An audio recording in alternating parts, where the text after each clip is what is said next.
Hello दोस्तों। 2024 करीब आता जा रहा है और 2024 के साथ साथ लोकसभा के इलेक्शन भी करीब आते जा रहे हैं, जिसमें आपको मुख्य रूप से पार्टियां देखने को मिलेंगी, वही वाली जो पिछले कई सालों से देखने को मिल रही हैं, जिसमें बीजेपी, कांग्रेस, आम आदमी पार्टी होगी। इन पार्टियों का सबसे मेन मोटिव रहता है कि लोगों को वादा करना। वादे पूरे करना मोटिव नहीं रहता, वादे करना मोटिव रहता है इनका। कुछ पार्टियां वादे करेंगी आपको कि वो 20-20 लाख रुपए, 15-15 लाख रुपए आपको ब्लैक मनी के ला के आपके अकाउंट में डालेंगे ताकि इस देश का भला हो सके। कुछ पार्टियां आपको वादा करेंगी कि आपको फ्री बिजली, फ्री पानी और अच्छी हॉस्पिटल की सेवा और अच्छी स्कूल सेवा दे सकें। लेकिन कुछ पार्टियां आपको ये भी वादा करेंगी कि वो आपको सरकारी नौकरी देंगे और आपके घर से गरीबी दूर कर देंगी।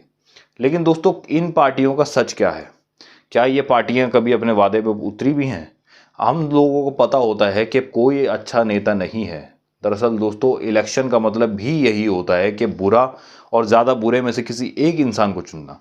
लेकिन हम लोगों को पता नहीं होता ज़्यादा बुरा कौन है, इसलिए हम जब चुन लेते हैं और वो पार्टी जब सत्ता में आ जाती है, तब जाकर हमको पता लगता है कि ये इंसान हमने गलत चुना है। तो दोस्तों, आइए आज हम इस वीडियो में बात करते हैं इलेक्शन के बारे में। तो दोस्तों, आपने खबरें तो कई सुन ली होंगी कि इलेक्शन आने वाले हैं, तो ये पार्टी वहाँ रैली कर रही है, ये पार्टी वहाँ रैली कर रही है, ये पार्टी ये वादा कर रही है, वो पार्टी वो वादा कर रही है। लेकिन दोस्तों, आपको मालूम भी है कि ये लोग सिर्फ वादा ही करते हैं और वादा करने में जितने पैसे खर्चा कर देते हैं, उतने पैसे ये वादा पूरा करने में कभी नहीं करते। जहाँ दोस्तों, अगर आपको याद हो, कोविड-19 के टाइम पे जब कोविड आया था, तो भारतीय जनता पार्टी मतलब मोदी सरकार, ये मतलब केंद्र सरकार ने एक अकाउंट खोल दिया था जिसमें डोनेशन करना था ताकि बीमार लोगों के लिए ऑक्सीजन आ सके, वेंटिलेटर आ सके और उन लोगों के लिए अस्पताल में इलाज हो सके। यहाँ दोस्तों, लेकिन जब ये वादे करने के लिए आते हैं अपनी रैली के टाइम पे, इनके पास इतना पैसा आ जाता है कि इनसे पूछो ही मत कि वो आया कहाँ से। इसकी हम आगे वीडियो में बात करेंगे। लेकिन दोस्तों, क्या आपको मालूम है 2019 के जो इलेक्शन हुए थे लोकसभा के, वो दुनिया के सबसे महंगे इलेक्शन थे। जी हाँ दोस्तों, उस इलेक्शन में 55,000 करोड़ रुपए खर्चा हुए थे। 55,000 करोड़ सुनने में कितनी बड़ी रकम लगती है, एक गरीब आदमी को अच्छे से मालूम है, क्योंकि ये पैसा हर इंसान की जेब से गया है। अगर आप लोग ये सोच रहे होंगे कि सरकार ने खर्चा करे तो मुझे इससे क्या मतलब है, दोस्तों ये वही पैसा है जिस पे हम टैक्स देते हैं, सरकार के पास जाता है और सरकार उससे हमारी भलाई के अलावा इन रैलियों में खर्चा करती है और इन सब चीज़ों में खर्चा करती है। लेकिन दोस्तों, 55,000 करोड़ ये पूरी इंडिया की पार्टी का था। मतलब जितनी भी इंडिया में पार्टीज़ हैं, चाहे बीजेपी हो, कांग्रेस हो, आम आदमी हो या मुलायम सिंह की हो, कोई भी पार्टी हो, ये सारी पार्टियां ने मिलकर 55,000 करोड़ खर्चा किए थे। लेकिन इन 55,000 में से 27,000 करोड़ सिर्फ भारतीय जनता पार्टी का खर्चा था। जी हाँ दोस्तों, इतना ज़्यादा खर्च करा सिर्फ भारतीय जनता पार्टी ने। उसमें से कई पैसे लगे रैली में, कई पैसे लगे होर्डिंग में, कई पैसे लगे एडवर्टाइजिंग में। लेकिन दोस्तों, 27,000 करोड़ में से 15,000 करोड़ आप सोच भी नहीं सकते वो पैसा गया कहाँ। वो पैसा गया सीधा वोटर्स के हाथ में। जी हाँ दोस्तों, सिर्फ वोटर के हाथ में ही 15,000 करोड़ रुपए दिए गए।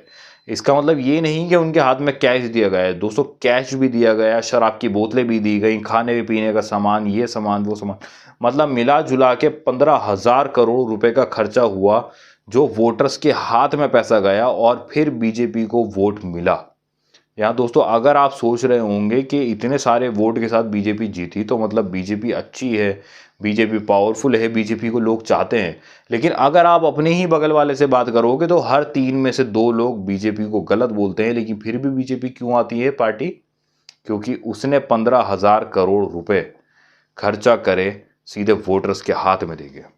लेकिन दोस्तों, इस चीज़ का सवाल अब नहीं उठा सकता आम आदमी, क्योंकि सुप्रीम कोर्ट ने एक फैसला सुना दिया है कि आम आदमी को अधिकार नहीं है बिल्कुल भी कि वो सरकार से पूछे कि उनका फंड कहाँ से आ रहा है।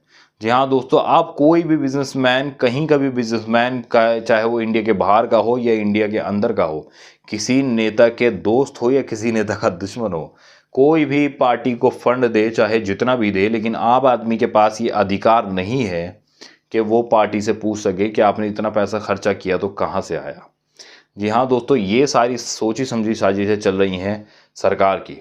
और सुनने में तो ये भी आया है कि 2024 में जो आने वाले इलेक्शन होंगे उसमें इलेक्शन का खर्च $1 ट्रिलियन होगा। जी हाँ दोस्तों, इतना बड़ा खर्च सरकार करेगी और वो भी सारा हमारा पैसा खर्च होगा, मतलब वो पैसा जो हमने टैक्स में दिया है सरकार को। दोस्तों अगर आप समझदार हैं और आप चाहते हैं कि आपके बच्चों की ज़िंदगी संवरे, क्योंकि हम लोगों की ज़िंदगी निकल चुकी है काफ़ी लोगों की, लेकिन हम चाहते हैं कि आगे आने वाली जो पीढ़ी है वो अच्छे से जिए, अच्छे से रहे यहाँ पे, तो हमको अपनी सोच समझ के सरकार को चुनना पड़ेगा। और उस सरकार को हमें सबसे ज़्यादा दूर रखना होगा जो डिवाइड एंड रूल मतलब बंटवारे की राजनीति करती है, जो दो लोगों में लड़ाई करा के अपनी भलाई करती है। तो दोस्तों अगर आप समझदार हैं तो आप आइंदा से देख के बटन दबाइएगा, और अगर मेरी वीडियो अच्छी लगी हो तो इस वीडियो को लाइक और चैनल को सब्सक्राइब ज़रूर करके जाइएगा।